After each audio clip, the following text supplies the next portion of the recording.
anak. Para nawawalang pagod ko. Talaga lang ah. Baka sinasabi mo lang yan para magpakain kita. Hindi ah. Totoo yun. Ikaw, kumain ka na. Hinihintay kitang matapos. Kung ganun, sabay na tayo kumain. Alam kong mahal mo ang iyong bayan. Pero sana ingatan mo rin ang iyong sarili. Pangako yun. Gagawin ko yun para palang araw, umuhay tayo sa isang magayang Pilipino. At ipagdadasal ko ligtas ka sa tuwing aalis ka. Mahal kita pero mahal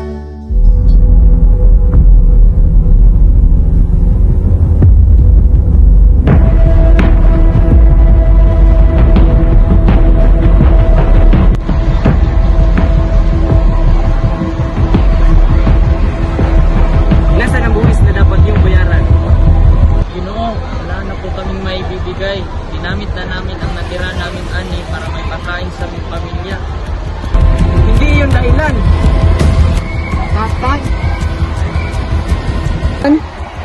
Araw-araw na lamang, inaapi ang ating mga kababayan. Hindi lang sila, marami din pamilya naghihirap. Kung patuloy tayo mananahimik, wala magbabago. Kailangan nating ipaglaban ang ating kalayaan.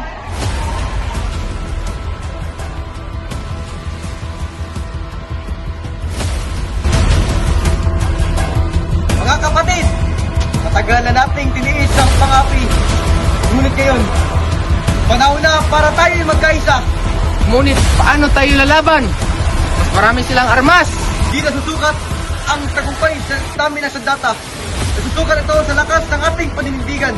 Ano ang ating ayunin? Palayain ng Pilipinas sa pamamagitan ng pagkakaisa at katapangan. Handa na ba kayong yalan yung buhay para sa ating bayan? Handa! Handa! Handa! Kung gayon, simula ngayon, tayo mga anak ng bayan. Mabuhay ang Pilipinas! Mabuhay ang Pilipinas! Supremo, nalaman ng mga Kastila ang ating samahan. Hinuli na nila ang ating mga kasamahan.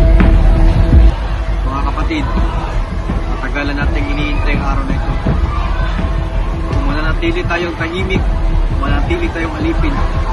Pero kung lalaban tayo, may pag-asa ang ating bayan. Handa kaming sumunod sa iyo, Supremo. Ito lang ito ay ang simbolo ng ating pagpapasakop sa mga Kastila.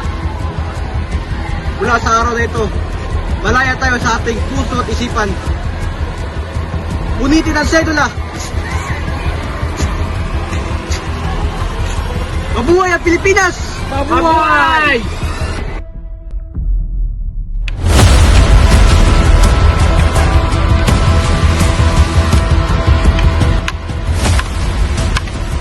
Unti lamang ating sandata.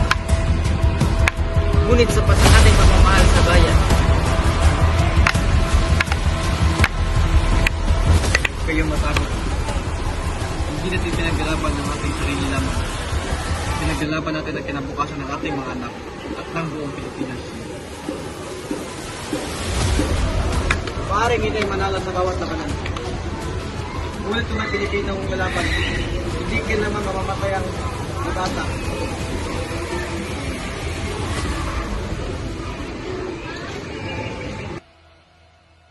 Magsisimula na ang halalan para sa mga mamumuno sa pamahalaang revolusyonaryo.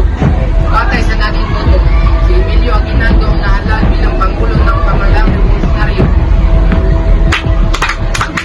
Para sa posisyon ng kalihim ng interior, binubuto ng nakakarami ng Supremo ng Katipunan na si Andres Bonifacio. Bilang tagapangulo ng pulong, ikinagalang ko ang pasya na nakararami. Ngunit ang posisyon ng kalihim ng interior ay dapat pupunta sa isang taong may sapat na pinag-aralan at may isang titulo bilang isang abogado. Ako ang tagapangulo ng kapulungan ito. Iniiling ko na igalang ang bawat isa. Ang dangal ng isang tao ay hindi nasusukat sa diploma, kundi sa kanyang paglilingkod sa bayan. Dahil sa pangyayaring ito, ipinapaya kong hindi ko kinikilala ang naging resulta ng halalan.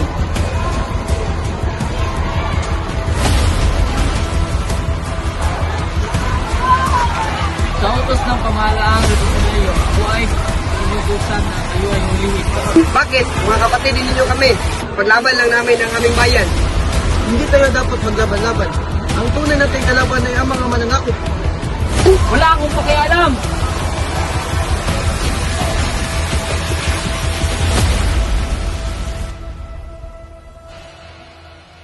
Andres Bonifacio, ikaw ay napatunayang nagkasala sa pagtataksil.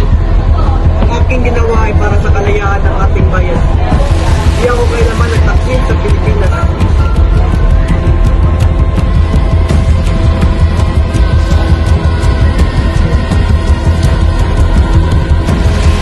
Hindi ba sapat ang pagkakabilanggo ni Bonifacio?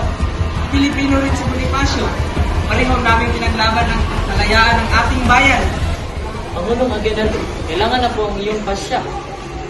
Kung babaguhin ko ang hatol, maaari bang maayos ang lahat? Kung palalayain si Bonifacio, maaaring magkaroon ng panibagong higwaan. Baka humati ang ating hukbo at humina ang magsikan. Maraming umaasang magiging matatag ang iyong pamumuno. Mabigat ang pasyang ito. Ano man ang inyong piliin, ang kinabukasan ng imagsikan ang katatayan.